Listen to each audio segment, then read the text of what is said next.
gak mikirnya ngono. Urip tok loro-lorone opo? Duit tok nek gak. Kalau gunane padha wae.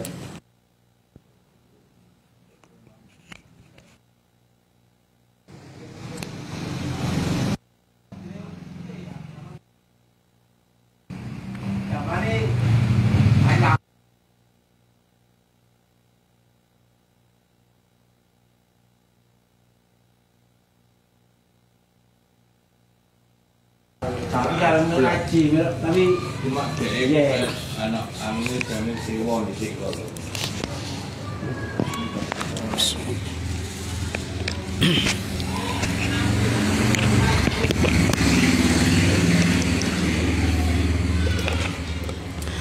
Assalamualaikum warahmatullahi wabarakatuh. Bismillahirrahmanirrahim. Ila hadratin nabiyil mustafa Muhammad sallallahu alaihi wasallam wa ala alihi wa sahbihi ajma'in. Lahumul Fatihah. A'udzu billahi minasyaitonir rajim. Bismillahirrahmanirrahim. Alhamdulillahi rabbil alamin. Arrahmanir rahim. Maliki yaumiddin. Iyyaka na'budu wa iyyaka nasta'in. Ihdinas siratal mustaqim. Siratal ladzina an'amta 'alaihim ghairil maghdubi 'alaihim waladdallin. Rabbi ighfirli wa liwalidayya amin. Hadiyatan minna ila arwahi masyayikhina wa li mu'allimina wa li murabbi ruhina wa liman ajazana wa li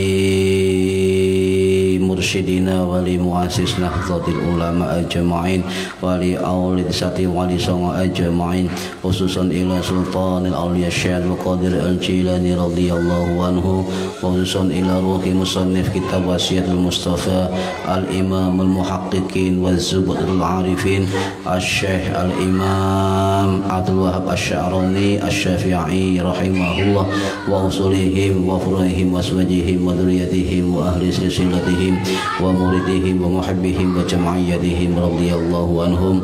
Syai'ulillahi lana wa lahumul Fatihah. A'udzu billahi minasyaitonir rajim. Bismillahirrahmanirrahim. Alhamdulillahi rabbil alamin. Arrahmanir rahim. Maliki yaumiddin. Iyyaka na'budu wa iyyaka nasta'in. Ihdinas siratal mustaqim. Siratal ladzina an'amta 'alaihim ghairil maghdubi 'alaihim waladdallin. Rabbi ighfirli wa liwalidayya amin. Thumma ila abaina wa ummahatina wa jaddatina wa ila ruhi man fataha hadhihi al-qaryah wa man aqamaha wa li jami'il muslimina wal muslimat wal mu'minina wal mu'minat al ahya'i minhum wal anwan wa farahumullah lahumul Fatihah. A'udzu billahi minasyaitonir rajim. Bismillahirrahmanirrahim. Alhamdulillahi rabbil alamin. Arrahmanir rahim. Maliki yaumiddin. Iyyaka na'budu wa iyyaka nasta'in. Ihdinas siratal mustaqim. Siratal ladzina an'amta 'alaihim ghairil maghdubi 'alaihim waladdallin. Rabbi ighfirli wa liwalidayya amin. A'udzu billahi minasyaitonir rajim. Bismillahirrahmanirrahim. Allahumma shalli wa sallim wa barik ala sayyidina Muhammadin wa ala alihi wa sahbihi ajma'in. Wa la haula wa la quwwata illa billahil 'aliyil 'azim. Amma ba'du.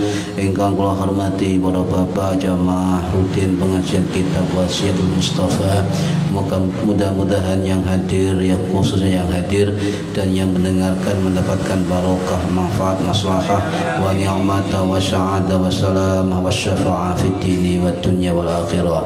Amin ya rabbal alamin. Monggo yang belum niati dan ati ngaji lillahi ta'ala. Halaman 19 baris yang ke 6 7 baris yang ke-6. Bismillahirrahmanirrahim. Ya Ali wahai Ali, wadil halimi lan kedue wong sing bijaksana lembut, iku salasu alamatin ana telu tondo-tondo. Pertama, yasilu man qata'ahu, nyambung silaturahim kepada orang memutuskannya. Nomor 2, wa yu'ti man harimahu, lan memberi sesuatu pada orang yang mencegah pemberiannya. Nomor 3, wa ya'fu amman zalamahu, dan memberi maaf atau memaafkan terhadap orang yang mendoliminya atau menyakitinya. Para hadirin rahimakumullah, ini 3 tanda-tanda orang yang bijak sana dan bijak sini dan bijak sono. Walil halimi salasu alamatin. Apa itu al halim? Walil halimi. Jadi itu salah satu jeneng Gusti Allah. Ya Halim. Tadi ya al halimu. Jalla Jalaluh, itu merupakan salah satu asma Allah. Jadi Allah itu maha penyantun, maha bijaksana, maha lembut. Cuma bilighah cara bahasa itu artinya halim itu orang tidak tergesa-gesa, wong sing gak kesusu, ya, mampu menahan sesuatu, ya, itu adalah orang yang halim. Mengapa? Sebab orang halim itu memiliki sifat khilmun. Khilmun itu apa? Kesabaran dan juga ketenangan, itu khilmun. Tapi sebaliknya kita sebagai manusia itu senangi kesusu, ya. Sifat tergesa-gesa. Contoh misalnya terutama yang jiwa-jiwa muda nih, ya, itu gampang meledak-ledak emosinya kan. Gampang ledak-ledak, gampang tidak bisa menahan diri terhadap suatu hal atau masalah, ya. Itu jarang orang yang enggak tergesa-gesa, santai, dipikir dulu, ya, dan mencari informasi dulu. Sebab orang yang tergesa-gesa itu biasanya tidak pikir panjang, berpikir pendek. Dan iya lek bener, lek salah pasti membuahkan penyesalan, ya. Lek baleni mana ya wangel, jenenge wis menyesal. Ini sehingga orang yang orang yang tergesa-gesa itu inginnya cepat selesai, nang rampung gitu kan. Jadi bahasa kitab ini halim, ya. Halim itu artinya tadi orang yang tenang, orang yang lembut, orang bijaksana, orang yang tidak tergesa-gesa, orang yang mampu menahan diri. Itu adalah halim. Nah, orangnya tenang tapi serius, ya. Tenang tapi serius. Ketika ada masalah itu tenang tapi serius, ya. Wong lek gak sifat halim, tenang tapi gak serius, ya tenangnya tenang bingung. Lapo yo, tenang bingung. Jadi orang yang punya sifat halim atau khilmun itu biasanya orang yang tidak mudah ceroboh, atau tidak mudah membuat kesalahan, ya, gak mudah membuat kekeliruan yang terus menerus. Sehingga kalau misalnya itu membuat kekeliruan, orang halim itu biasanya muhasabah, mencari faktor mengapa terjadi kegagalan, mengapa terjadi kesalahan, mengapa terjadi kekeliruan. Ini orang yang halim, punya sifat khilmun, al-hilmu, ya. Jadi kalau misalnya orang yang nggak punya sifat halim, kesusu tok, meledak-ledak emosinya dan sebagainya, maka biasanya itu endingnya merugikan dirinya sendiri, merugikan orang lain, merugikan lingkungannya. Itu pasti orang yang ceroboh, ya. Memang tidak salah karena kita menungso, Pak. Menungso itu sifatnya tergesa-gesa, pengen cepet, ya. Pengen cepet. Kesuwen le. Wale kesuwen. Al-Quran jelas dawuh Gusti Allah, wa kanal insanu ajula, dan manusia itu sifatnya tergesa-gesa. Ini sudah nasnya Allah dalam Al-Quran. Jadi tabiat manusia atau karakter manusia yang terbawa dalam dirinya adalah punya namanya tabiat tergesa-gesa. Kesusu wae senengane kan, gak gelem ngenteni kesusu wae. Lah ini sering terjadi begitu kan, ya. Nah, kemudian ya, Nabi dawuh iki hadis riwayat sahih dari Imam Abu Ya'la Al-Mausuli rahimahullah yang wafat tahun 919 Masehi di Mosul, Irak. Itu dalam kitab Musnad Abu Ya'la. Juga ada dalam kitab Sunanul Kubra karangannya Imam Al-Baihaqi Asy-Syafi'i yang wafat tahun 1066 Masehi. di Nesepur Iran.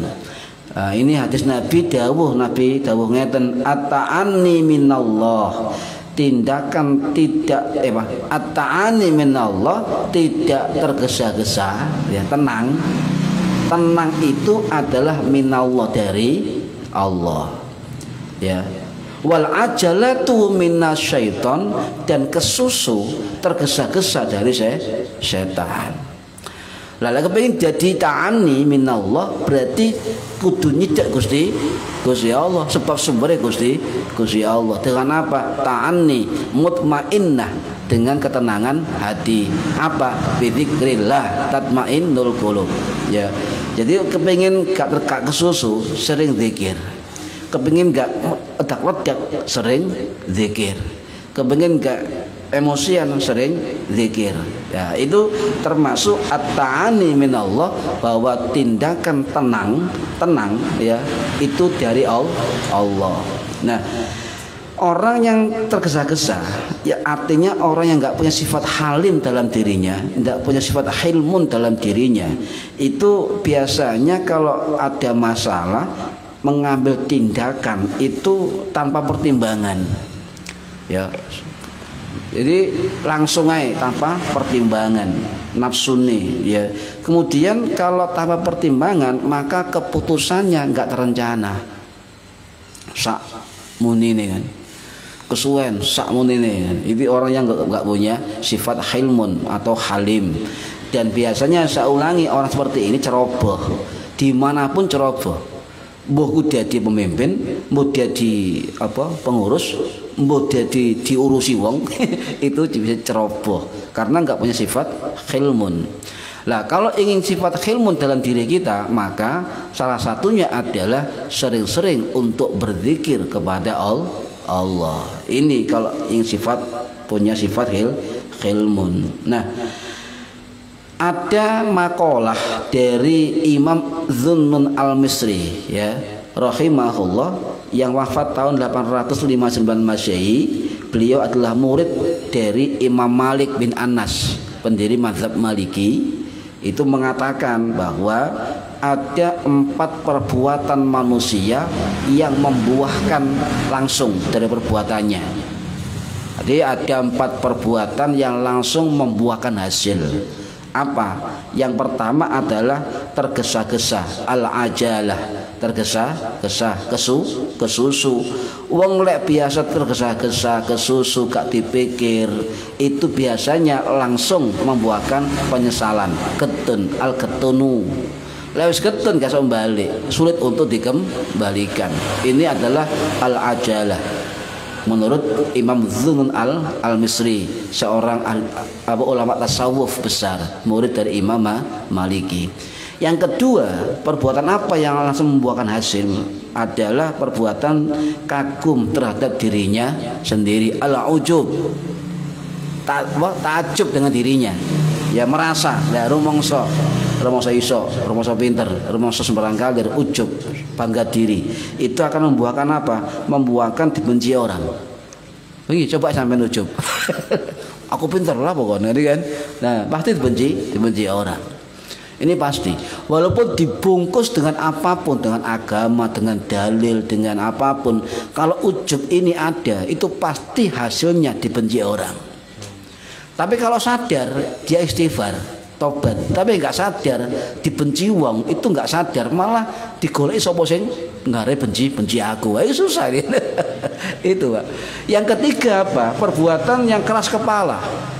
Dikandani wangel kan. Ya, kayak aku misalnya. Wis aku wae. Iku wangel kandani wangel. Dinasihati gak mlebu, dikandani ya mbantah. Maka orang yang begini, yang keras kepala, itu biasanya berakhir membuahkan kebingungan. Bingung, ya. Jadi gak punya prinsip, gak punya pegangan, gak punya kesadaran, ya. Yang keempat apa? Orang tamak, orang rakus. Tamak dan rakus ini pasti akan membuahkan kemiskinan. Loh, akeh wong tamak, wong rakus sugih, iya, tapi atine miskin, gitu, Pak. Uripe miskin, gak tenang, hatinya miskin. tidak punya tujuan, tidak punya kesadaran, ini miskin. Percuma harta dari ketamakan, kerakusan, tetapi hidupnya tidak tenang.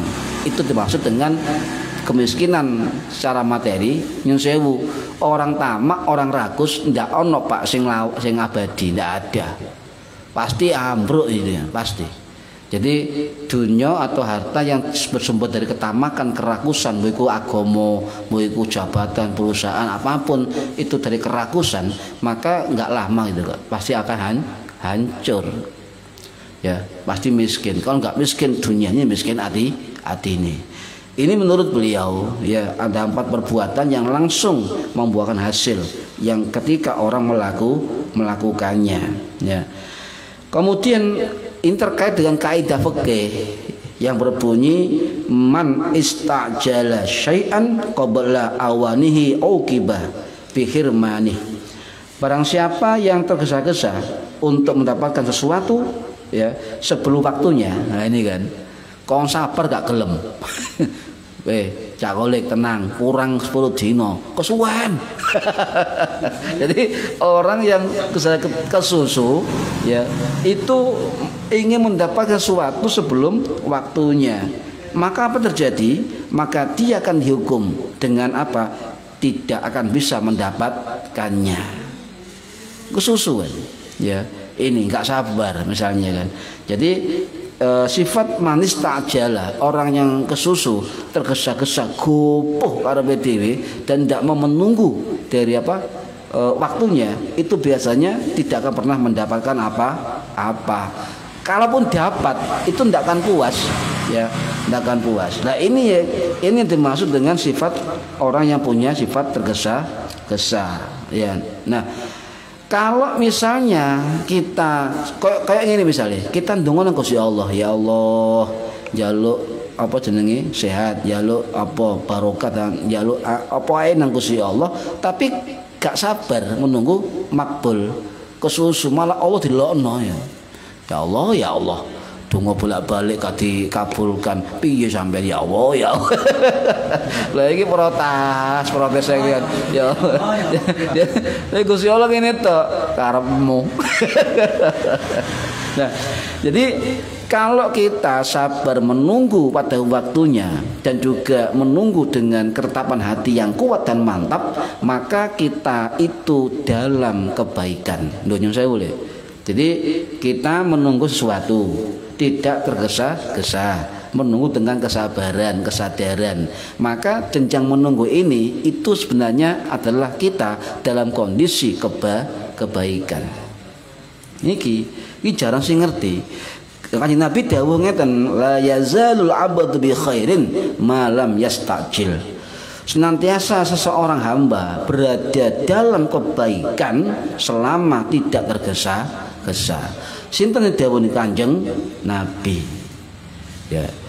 Dari sahabat Anas bin Malik radhiyallahu anhu, la yazalul abdu bi khairin ma lam yastajil. Senantiasa seorang hamba berada dalam kebaikan selama dia tidak tergesa-gesa. Artinya sebelum waktunya itu harus menunggu saat waktu yang menghasilkan. Nah, ada sifat tergesa-gesa ini boleh dilakukan, boleh bahkan segera dilakukan. Nah, jadi ada sifat tergesa-gesa yang nggak boleh, ada yang sifatnya boleh. Apa itu? Lah ini menurut Sayyidina Ali bin Abi Thalib karamallahu wajhah yang wafat tahun 661 Masehi di Kufah, Irak, itu mengatakan bahwa ada 3 perkara yang segera digesa-gesakan. Apa? Pertama adalah sholat ketika datang waktunya. Nah ini harus segera, kan? Tergesa-gesa, segera, kupuh mulnya. Nek kula dereng saged makom niki. Ana adzan sik rokokan. Nah ini. Nah, adzan waktu sholat datang, segera untuk sholat. Kalau sampai tidak punya uzur, ya, tahu uzur, ada halangan. Kalau misalnya nganggur, nggak ada uzur, datang waktu sholat, segera lakukan sholat. Ini adalah tergesa yang baik. Yang kedua apa? Adalah ketika ada orang meninggal, segera dikuburkan. Nah, ini kan, harus segera digesa-gesakan. Baik itu orang baik, orang buruk segera dikubur. Kau usah ngenteni. Nyun sewu misalnya anaknya di Jakarta, Pak matine orang tuanya jam 4 sore. Si anaknya si numpak pesawat atau numpak bis ya 12 jam perjalanan. Sakno mayite, Pak. Ya, sakno mayite. Ndak harus menunggu, harus segera dikubur. Kemudian ketiga apa? Menikahkan anak gadisnya. Ini segera dinikahkan. Segera dinikahkan. Ya. Ini jangan ditunda-tunda. Zaman saiki Masya Allah ya. Kearu-karuan. Nah, kemudian ditambah lagi 3 sifat segera yang baik menurut Imam Abu Hatim Al-Asim ya rahimahullah, atau dikenal dengan Hatim Al-Asam ya, yang wafat tahun 851 Masehi. Beliau mengatakan ini itu tercatat dalam kitab Khilyatul Auliya wa Tabaqatul Asfiya karangannya Imam Abu Nuaim Al-Asbahani atau Isfahani As-Syafi'i yang wafat tahun 1038 Masehi ya. Itu ada 3 lagi sifat tergesa yang baik, apa? Yaitu melunasi utang. Ini harus segera dilakukan. Sebab kalau tidak dilunasi, khawatir ajal kita nggak nyampe, maka kasihan ahli waris, harus dilunasi. Ya lek duwe sing mati, sing ada duwe bingung, ya harus segera dilunasi. Sebab ada riwayat sebaik apapun orang itu, nyun sewu nggih, itu ketika punya hutang di dunia, walaupun dia dapat nikmat kubur, tetapi selama hutang itu nggak disaur ya dengan hakul adami, maka tidak bisa menikmati nikmat kubur. Kayak dikerangkeng ngoten. Ya, ini segera dilunasi. Kemudian yang kedua, tambahan kedua adalah berdosa segera bertobat. Ini harus tergesa-gesa, segera bertobat ya. Yang keempat adalah memuliakan tamu. Ini memuliakan tamu. Sama anak tamu ya, itu dimuliakan. Nyun sewu lek esuk ngaki mangan. Oh nggih, lek esuk ngaki mangan. Sebab memberi makan tamu pahalanya luar biasa ya. Pahalanya luar biasa. Nah kalau sama dapat tamu orang soleh ya, misalnya tamu ini ustadz, tamu ini kiai, tamu ini santri, sama jok menengai, minta doa kepada beliau. Orang musafir doanya mustajab. Monggo nyuwun barokah doa ini. Kasih ndonga kowe, wis sembarang Jawa-Jawa iki apa mutur-mutur iki apa. Pokoke ndonga. Nah, itu mustajab. Karena salah satu doa mustajab adalah doa orang bepergian dengan tujuan baik. Misalnya ada teman sampean santri misalnya atau ustaz atau siapa tokoh agama itu mau ke sini kan baik, tujuan silaturahim sama jaluk donga. Tradisi ini yang hilang. Dulu ketika kiai-kiai dulu saya tahu sendiri ketika punya guru di pesantren itu saling berebut untuk berdoa, berebut karena sama-sama musafir ya. Jadi minta doa orang yang musafir. Lah kalau sampean misalnya jadi tamu diberi makan oleh tuan rumah, sampean dongakno tuan rumah ojo menengai. Oh nggih. Ya Allah, mugi-mugi sing ngeki mangan iki barokah. Ngoten minimal Jawa ngoten nggih. Ngeki donga ten ati ya. Atau kata-kata Jawa ngoten nggih matur suwun mugi-mugi barokah yuk. Ngoten ya. Ini doa nggih kan. Tradisi yang harus dilestarikan. Kalau nggak begitu ya dalam hati, ya Allah mudah-mudahan dengan rezeki yang saya terima dari orang tuan rumah ini, mudah-mudahan yang tuan rumah dapat rezeki yang barokah. Amin. Ngoten.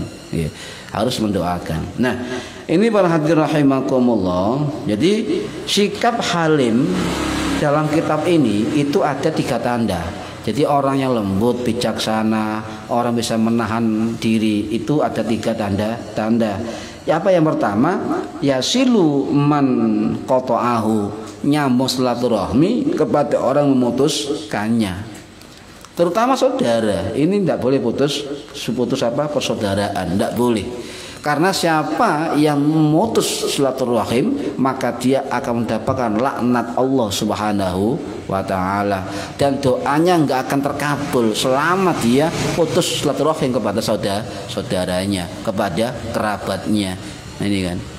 Walaupun muangkel ya apa ya jenenge dulur kan macam-macam Pak ya. Ono sing duwabel, ono sing ngelarno ati ya. Tetap kita harus nyambung seduluran. Ini pahalanya luar biasa. Ya. Kalau kita misalnya punya niat gak paten, gak medulur misalnya, hati-hati. Ya, laknat Allah akan turun. Rahmat Allah enggak akan turun. Ya, dan Allah akan tidak ngabulkan doanya. Ini bagi orang memutus hubungan silaturahim. Makanya kalau orang punya sifat halim, yang lemah lembut, bijaksana, itu pasti akan mendahulukan menyambung silaturahim. Bahkan nyambung silaturahim itu hukumnya wajib ya. Loh iya. Hukumnya wajib, Pak. Ya. Hukumnya wajib. Lah, kalau memutuskan silaturahim tanpa ada faktor yang bersifat syara atau syariat, haram hukumnya. Contoh misalnya saya punya saudara, semulai sekarang kita tidak punya hubungan lagi sebagai saudara, lu hati-hati, hukumnya haram. Ya, makanya apa, Pak? Wong sak pabrik beda sifat ya. Ono sing ndawabel, ono sing nglarno ati macam-macam. Tapi ini ujian semua, ya, ujian semua. Yo minimal Mas yo mangkel-mangkel nang dulur atau nang siapapun, tetap ketika bertemu harus tegur sapa. Lek nang dalan ucapkan salam. Cek selamat hati kita. Nih. Kemudian para hadirin rahimakumullah, kalau mutus sebuah silaturahim itu adalah haram, maka sampai yang terkena dosa besar.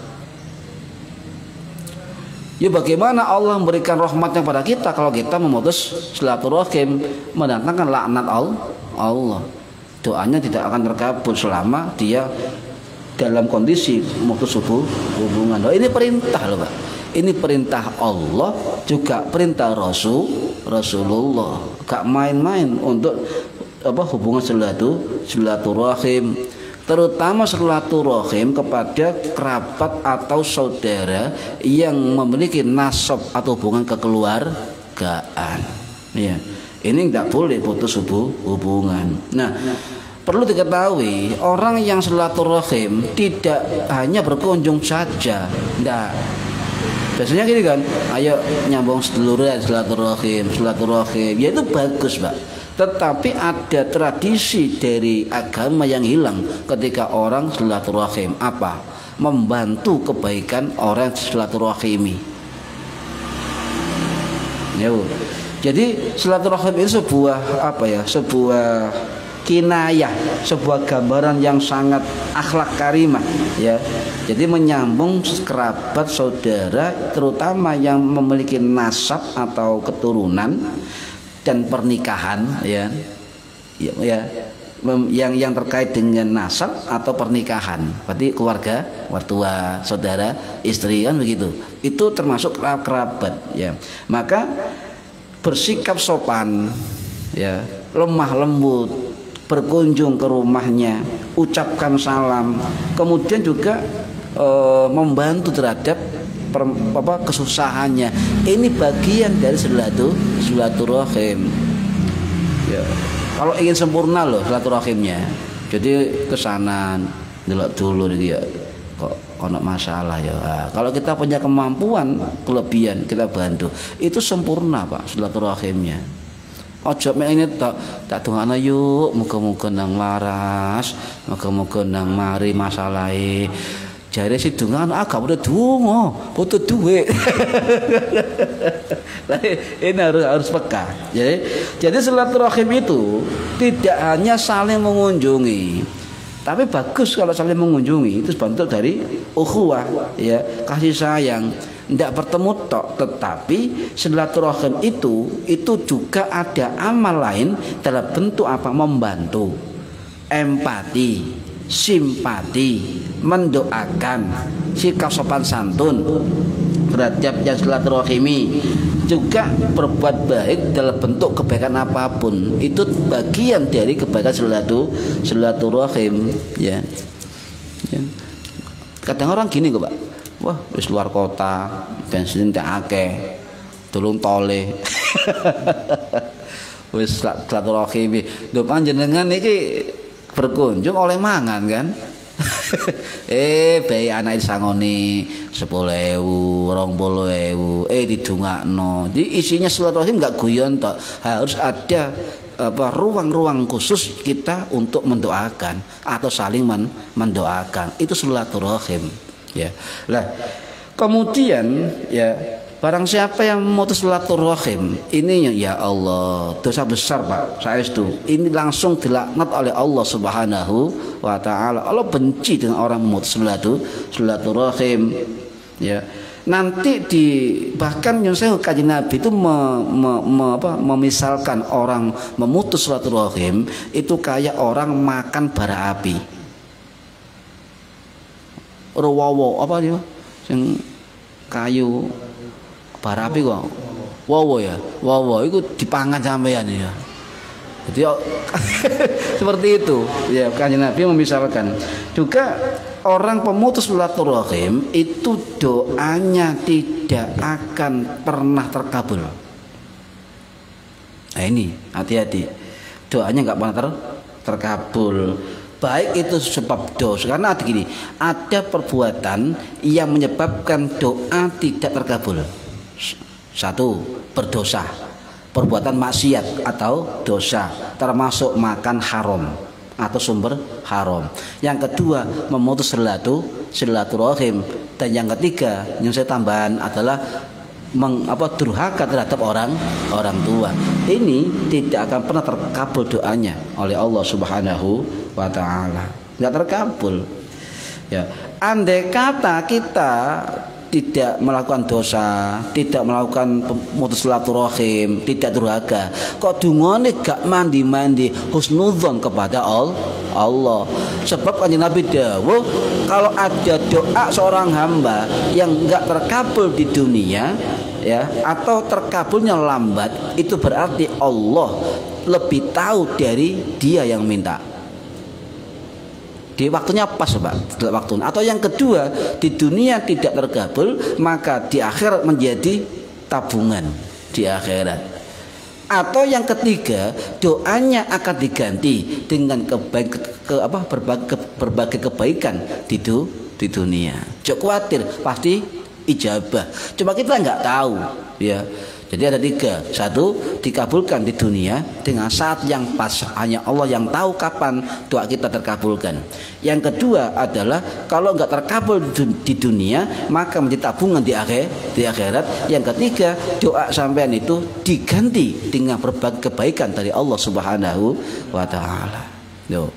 Terkabul semua, yakin, cuma kita nggak tahu. Nah, ini para hadirin rahimakumullah.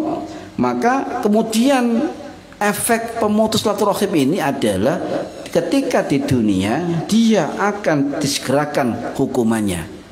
Hati-hati loh Pak. Durhaka wong tua langsung dibalas di dunia, juga di akhirat.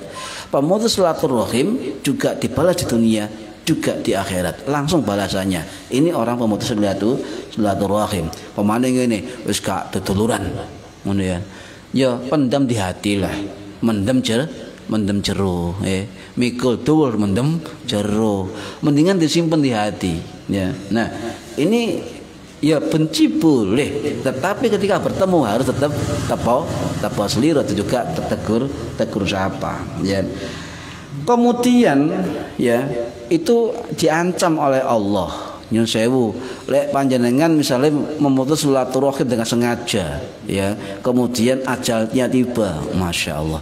Ini kata Kanjeng Nabi, dia akan dijauhkan dari surga, diceluk sampai neraka sampean.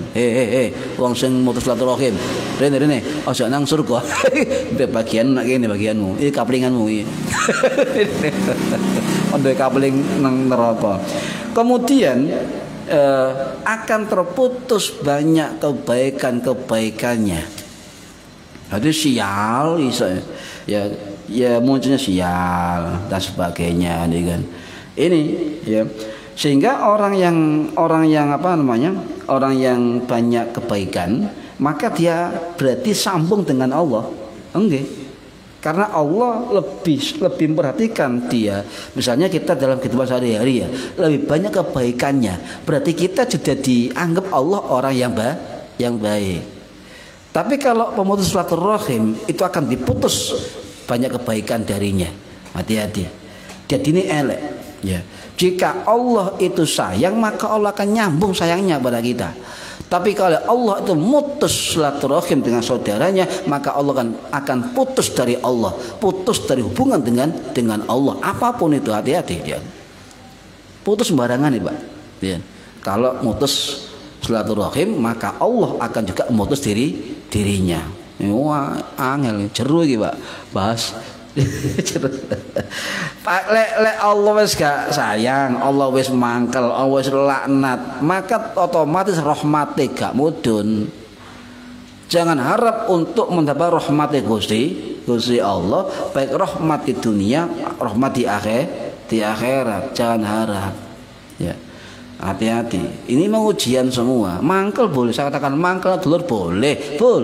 Tetapi ketika bertemu tetap tegur, sapa, tetap guyon, tetap apa? Seliro, tetap menghormati dan sebagainya. Ini kan. Nah, kemudian yang kedua apa? Orang tanda orang halim, orang bijaksana, lembut adalah wa yu'ti man harimahu, mau memberi kepada orang yang menghalangi pemberiannya, atau berilah kepada orang yang tidak memberi kepadamu. Artinya begini, walaupun ada saudara yang tidak pernah memberi pada kita, jangan pakai rumus matematika.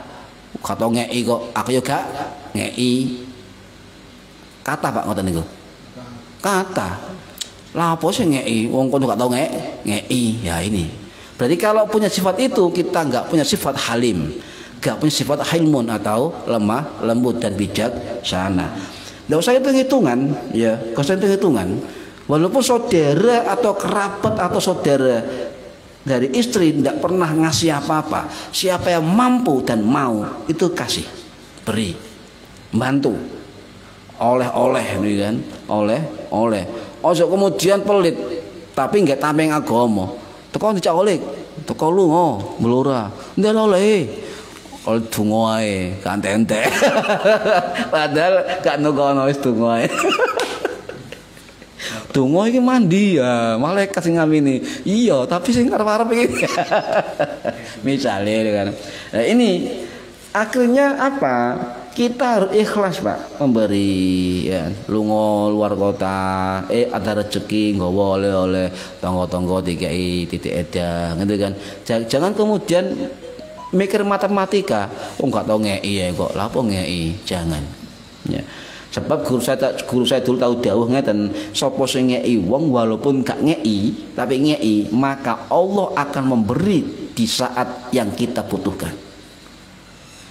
Nah niki Kanjeng Nabi dawuh niki. Kita nggak tahu ya. Kita tahu ya. Kemudian ikhlas, maka harapan apa balasan dari Allah itu akan dikasihkan kok. Ya, dikasihkan dalam bentuk apapun, Allahu a'lam ya. Jangan kemudian kayak orang jual beli, mau sampean Mas Fahmi, sampean tak kei oleh-oleh ya. Menelek kon sampean lunga, aku ya dioleh-olehi. Wah. Ini pikiran matematika. Yo lek pengurangan, tambahan piye sampean? Aku nggak situ, yo kudu lurus sampean. Jaluk tambah. Jadi kalau pikiran begitu, Pak, itu namanya jual beli. Itu namanya mengharap imbalan, itu namanya barter, itu namanya bisnis. Tapi kalau kita tidak mengharap imbalan, tidak berpikir kono gak tau ngei kok, aku gak ngei, enggak. Selalu kasihkan yang kita akan berikan, kasihkan saja. Semua kembalikan kepada Allah, maka kita hakikatnya berbisnis dengan Allah. Ya dibalik nama jak khawatir, bati mbek Allah itu. Lek mek menungso don karuan bati, tapi lek karo Gusti Allah pasti bati. Nah ini ya, nah efeknya banyak. Orang yang memberi, walaupun orang yang diberi nggak tahu memberi, itu efek positifnya besar sekali. Apa? Pikiran kita tenang. Jadi kalau orang nggak ngarep balasan, nggak ngarep pamrih, nggak hitung-hitungan, ikhlas lillahi ta'ala, mengharap ridho Gusti Allah, tenang Pak orangnya. Nggak arep-arep, ya, tenang. Nggak gupuk belas, tenang. Karena yakin kepada Allah. Hati tenang, pikiran tenang, ya, nggak usah arep-arep. Hati-hati sing wedok-wedok iku, ya, wah, ya. Ini mengapa begitu Pak? Kalau kita punya pikiran tidak mendapatkan imbalan, maka dalam psikologi itu ada keterangan begini. Jadi di otak kita kalau ikhlas memberi ya tanpa hitung-hitungan, maka otak kita akan memproduksi hormon yang namanya hormon dopamin. Apa hormon dopamin itu? Hormon yang membahagiakan. Tubuh kita juga akan mengeluarkan namanya hormon oksitosin. Apa? Hormon yang tidak mengurangi stres, mengurangi penyakit, mengurangi beban dan sebagainya. Ya, orang yang ikhlas itu lebih sehat, Pak. Lebih sehat, lebih tentram, ya, pribadinya positif. Ya, itu orang ikhlas. Wis karep balesan wis. Karep balesan. Ya. Coba sampean misalnya di pikiran ngene. Wah, aku iki nggawa sak keranjang. Wah, menene wong iku nggawa sampean. Selalu berpikir begitu, gak tenang uripnya. Yakin gak tenang. Sebab hitungan. Ya. Ini. Jadi kemudian kalau hitung-hitungan, maka efeknya hubungan dengan orang lain akan pecah. Ya. Cak sampean ini gak belas ini tak kei sakmene kok ngisakmene ya gak usah. Wis pasrah kepada Allah. Yakin. Jadi kita pasrah itu kayak cara matematika, bisnis dengan Allah. Pasti badi, ya. Kemudian kalau kita ikhlas, lapang memberi sesuatu pada orang lain walaupun orang nggak memberi kita, itu yakin bahwa kita tidak akan pernah kecewa. Tidak akan pernah kecewa, pasti akan berhasil. Ya. Nah, kemudian kita menjadi orang yang baik. Nah, ini kan menjadi orang yang baik. Kemudian doanya tidak akan ditolak. Ya. Tidak, misalnya sedekah, betul. Sedekah itu menolak bala, betul. Tetapi ada satu rahasia, kita ikhlas, tidak hitung-hitungan kepada orang lain juga menolak bala. Menolak bala. Jadi doanya dikabulkan. Sebab apa? Allah ridho. Allah lek ridho nak menungso siapa saja lek ridho, Allah ridho, maka doa apapun yang diminta akan dijawab oleh Allah. La ridho, ya Allah la ridho. Lah kemudian pahalanya berlipat ganda. Ini orang yang memberikan pada orang lain yang tidak pernah memberi. Ini karena si A lapo tuh kayak nggak tahu ngei kok ngei. Uang kudu berbalas budi. Budi gak tahu balas juga. Budi boleh. Yang ketiga apa tandanya?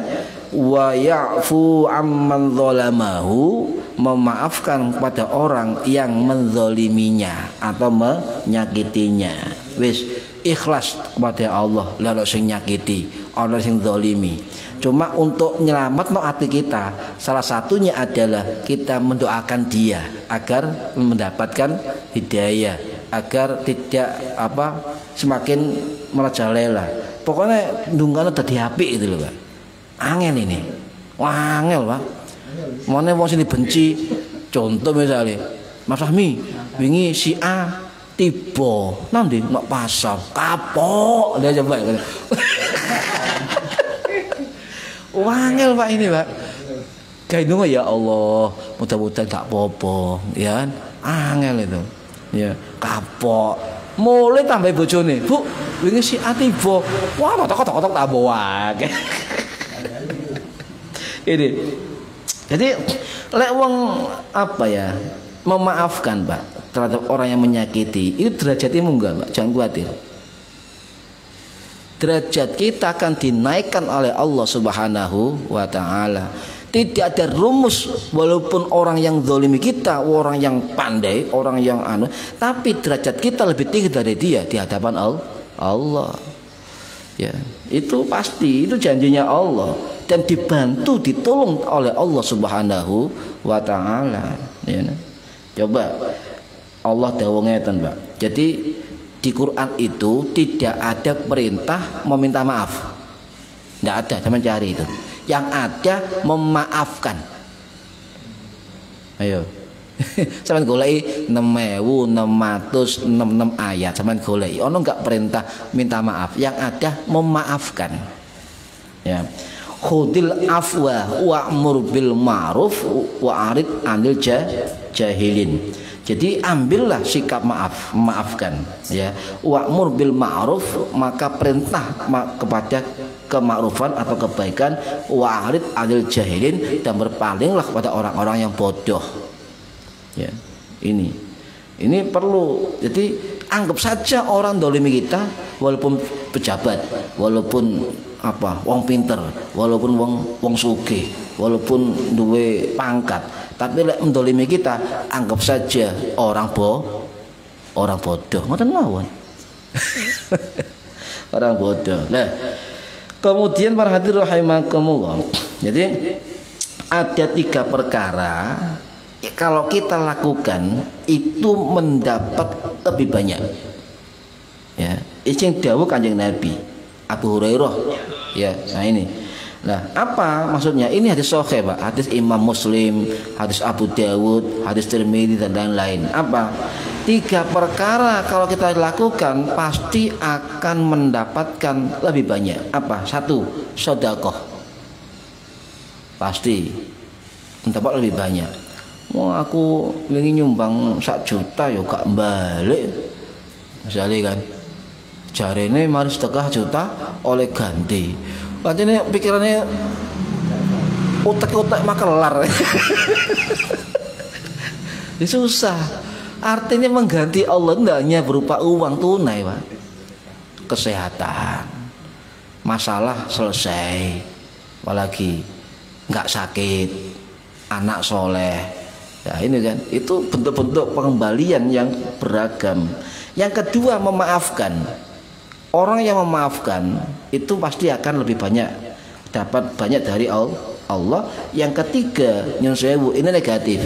Orang yang biasa meminta-minta kepada orang lain tanpa bekerja, maka dia akan mendapatkan kefakiran.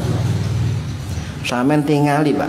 Orang yang tiap hari njaluk-njaluk, bahkan profnya njaluk-njaluk, enggak mau gak gelem kerja, ndak ada sugih, Pak. Pasti fakir, ndak barokah. Kecuali terpaksa ya, minta-minta terpaksa. Nah, ini. Nah, bagaimana ya untuk bisa memiliki sifat memaafkan, ya. Wa ya'fu amman dzalamahu. Satu contoh misalnya, kita tetap tenang, Pak, tetap tenang, ya. Kemudian tenang, kemudian banyak beribadah. Lek gak ibadah yang nama makome kuburan ya ziarah. Ya ziarah ae. Ndelok kuburan lah, ndelok kuburan. Yang kedua apa? Beri waktu kita untuk sendiri. Jadi kita perlu kesendirian untuk berpikir. Ya. Yang ketiga apa? Menghilangkan benci dalam hati. Wangel ini. Caranya apa? Mendoakan orang yang menzalimi. Nang ati. Tapi ojo ngomong, Pak. Sama tak dongakno lho mendino. Ayo ojo, sama Arab berarti. Itu-gituan mana? Itu di hati, gak usah kodokon sama dongakno. Allah Maha tahu. Jadi cici ati ndongakno marang salat misalnya, ya Allah muga-muga sing zalimi kula sampeyan sepuro, ya Allah muga-muga terserah donga kita, ya. Atau ketemu kita salam, ya. Aja mana salam delok raine wis gak pateni ya. Lu ono si arek langsung puter balik. Jangan, wis lewat saja. Assalamualaikum. Lambe abote kan. Tapi coba assalamualaikum. Insyaallah hilang kakune. Lebih assalamualaikum tukaran salam, wah tambah emosi. Ya, mendoakan, memberi salam, ya. Dan juga apa empati, Pak, simpati, empati terhadap orang yang menyakiti kita, ya. Tapi ingat, sejelek-jelek orang menyakiti kita pasti ada baiknya. Nah, itu yang kita ambil, Pak. Angel. Saya belum mampu ini, angel. Jadi tidak boleh kita terus-menerus menyimpan amarah, menyimpan dendam, menyimpan sakit hati, jangan. Sebab kalau kita menyimpan itu dalam hati kita, maka beban hidup kita akan berat sekali. Kita menderita nanti, pasti menderita. Ketemu ngono, wis rasane hati waput ya. Wis gak karu-karuan. Penyakit muncul, stroke, jantung, ya, asam aurat dan sebagainya. Ini akan muncul. Jadi nyuwun sewu, orang yang membenci orang lain ketika ketemu saja atau mendengar namanya saja atau suaranya saja, wes suhu tubuh meningkat. Sumpah loh, Pak. Wah, suaranya Pak Jepri gitu. Wah, wes suaranya tak itu wes. Ini orang benci. Orang benci, hati-hati dia. Jadi kalau itu berarti suhu tubuh meningkat. Ya, suhu tubuh meningkat, maka kalau suhu tubuh meningkat sampai ke sini, Pak, kita tidak bisa berpikir jernih. Ya, ini mendoakan orang yang mendolimi memang berat, tapi harus dilakukan. Makanya energi memaafkan itu harus dilakukan. Karena apa? Kalau orang mudah memaafkan, itu pikirannya baik, tenang, tentrem, menambah kewarasan. Oke. Makanya orang dulu mengatakan sing waras ngalah. Ngono mawon. Anggapnya dalil mau kan? Wa'rid 'alal jahilin. Berpanggillah pada orang yang bodoh. Ngono mawon ya. Kemudian kita lebih bahagia kok, lebih bahagia. Kalau kita sakiti orang, kita lebih bahagia. Sing lara ku sing nyakiti. Kurang ajar kok. Tambah senang-senang ya, senyum-senyum. Jadi kita ini waras, yang sana Mbak tambah gendeng gitu kan. Jadi dapat rahmat ya Gusti Allah. Ini rahasia Pak. Orang yang sakiti orang lain, disakiti orang lain, dizalimi orang lain, kalau dia mampu untuk menguasai diri dan tetap nyambung silaturahim, maka ini kunci sebuah rahasia, rahmat Allah akan turun pada dirinya. Lo hati-hati. Ini banyak rahasia-rahasia akhlak yang kita harus pahami.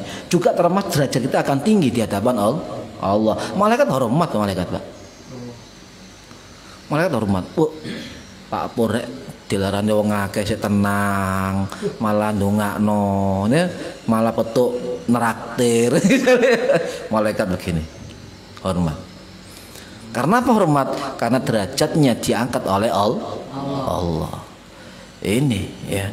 Nah, ada dua perintah terakhir ya, dua perintah.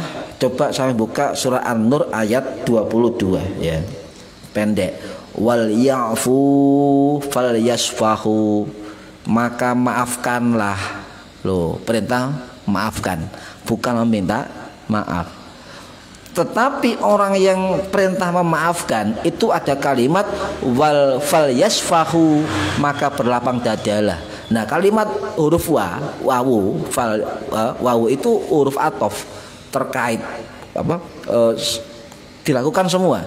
Kita memaafkan orang, hati kita lapang dada. Ya, lapang dada. Jadi ini perintah kesemertaan. Nanti dibarengkan, Pak. Kita perintah untuk memaafkan, juga diperintah untuk lapang dada. Ini baru namanya kualitas memaafkan. Cak, maaf Cak yo, ya. Yoi nalambit tok, tapi tidak lapang dada. Ya.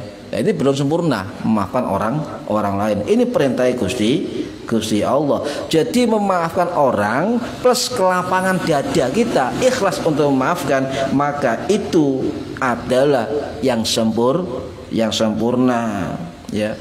Kalau tidak pakai fal yasfahu, lapang dada, nyepuroto, maka hati kita akan muncul kembali penyakit. Sakitnya di sini nih, muncul lagi nih. Makanya perlu lapang dada. Ini sulit. sulit sekali. Tapi kalau kita mau jadi wali, kekasih Gusti Allah, harus dilakukan ini. Harus dilakukan. Ya minimal wali murid lah ya, wali santri. Ini. Jadi kedua bentuk perintah itu bersifat fi'il amar dalam bentuk mudhari' dan jamak. Artinya apa? Keduanya enggak terlepas, Pak.